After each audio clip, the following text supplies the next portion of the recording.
रुक कर लेती हूँ आरजेडी की तरफ से प्रवक्ता मृत्युंजय तिवारी जी इस वक्त हमारे साथ मौजूद है। मृत्युंजय तिवारी जी, ये तो चुनावी समय में मुश्किल डबल हो गई है अब आरजेडी की वजह से पूरे महागठबंधन की। बताइए, भ्रष्टाचार का एक और मामला, मुकदमा चलेगा, अदालत ने फैसला सुना दिया है। मृत्युंजय जी, ये कब तक जुल्म करेंगे सत्ता के हथियारों से? चप्पा चप्पा गूंज रहा है श्री लालू प्रसाद जी से तेजस्वी यादव जी के जयकारों से। जनता की अदालत में जो हार मान चुके हैं, लड़ाई राजनीतिक नहीं लड़ पा रहे, तो साजिश और षड्यंत्र किया जाता है। आप ये कह रहे हैं कि मुकदमा दर्ज हो, मुकदमा चलेगा, जो अदालत का फैसला है, आप इसे साजिश कह रहे हैं? नहीं, फैसले अदालत का तो हम लोगों ने आदरणीय लालू प्रसाद जी के परिवार ने सब दिन सम्मान किया है। हाँ। लेकिन जो हमारे विरोधी हैं, हाँ।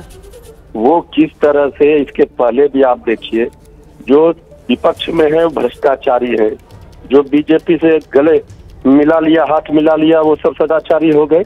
अजीत पवार जी पर क्या आरोप लगाए जा रहे थे बीजेपी की ओर से, इसके बाद चले गए तो क्या हुआ?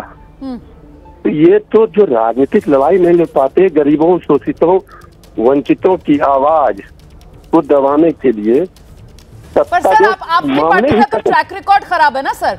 ये जो तमाम आप दलीलें देते हैं, भाई लालू प्रसाद यादव वो तो दोषी हैं सर भ्रष्टाचार के मामले में, ये तो आप और मैं दोनों जानते हैं सर, है ना। और आज जो अदालत की तरफ, मृत्युंजय जी सुन तो लीजिए, आज जज साहब ने आपको पता है क्या कहा है? जज साहब ने लालू प्रसाद यादव का नाम लेकर कहा है कि लालू प्रसाद यादव की जानकारी में घोटाले की साजिश हुई, आरोपी व्यापक तौर पर साजिश में शामिल। ये अदालत की टिप्पणियां हैं सर, इसीलिए मैं कह रही हूं कि अदालत की टिप्पणियां, ये चुनावी मौसम, मतलब यहां पर महागठबंधन के लिए सिर्फ मुश्किल ही मुश्किल है।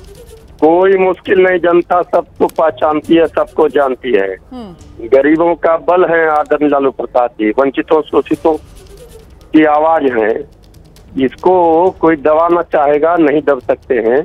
हम न्यायालय में भी लड़ेंगे, न्याय के मंदिर में न्याय मिलेगा और जनता की अदालत में भी जीतेंगे। लेकिन सीधे सीधे बीजेपी की तरफ से और जेडीयू की तरफ से ये कहा जा रहा है कि साहब इन्होंने तो हमेशा भ्रष्टाचार किया है, और देखिए एक बार फिर से इनकी पोल खुल गई है। मतलब वो छवि बदलने की कोशिश आप लोग कर रहे थे, विश्वसनीयता बढ़ाने की कोशिश कर रहे थे, उन तमाम कोशिशों को तो अब झटका लगेगा ना। तेजस्वी यादव जिनका चेहरा सबसे आगे था, उन्हीं का चेहरा अब कानूनी शिकंजे में फंसा हुआ नजर आ रहा है। सब आप ही बोले जा रहे हैं, हमारा सुन ही नहीं रहे। अरे बीजेपी जेडीयू क्या बोलेगी? बीजेपी जेडीयू तो हार चुकी है राजनीतिक लड़ाई या चुनाव, उनको हताश निराश है। वो समझ रहे हैं कि हम तंत्र के माध्यम से हम गरीबों की आवाज को दबा दें, शोषितों वंचितों की आवाज को दबा, ये नहीं होगा। ये हमारी लड़ाई, सत्य परेशान हो सकता है, पराजित नहीं हो सकता है। बहुत शुक्रिया मृत्युंजय जी, विस्तार से अपनी बात एबीपी न्यूज पर रखने के लिए। आरजेडी के प्रवक्ता मृत्युंजय तिवारी को आप सुन रहे थे, जिनकी तरफ से कहा जा रहा है कि सिर्फ और सिर्फ बदले की राजनीति के तहत एक्शन हो रहा है, लालू परिवार को जबरदस्ती फंसाने की कोशिश की जा रही है। अदालत में वो इस लड़ाई को लड़ते रहेंगे।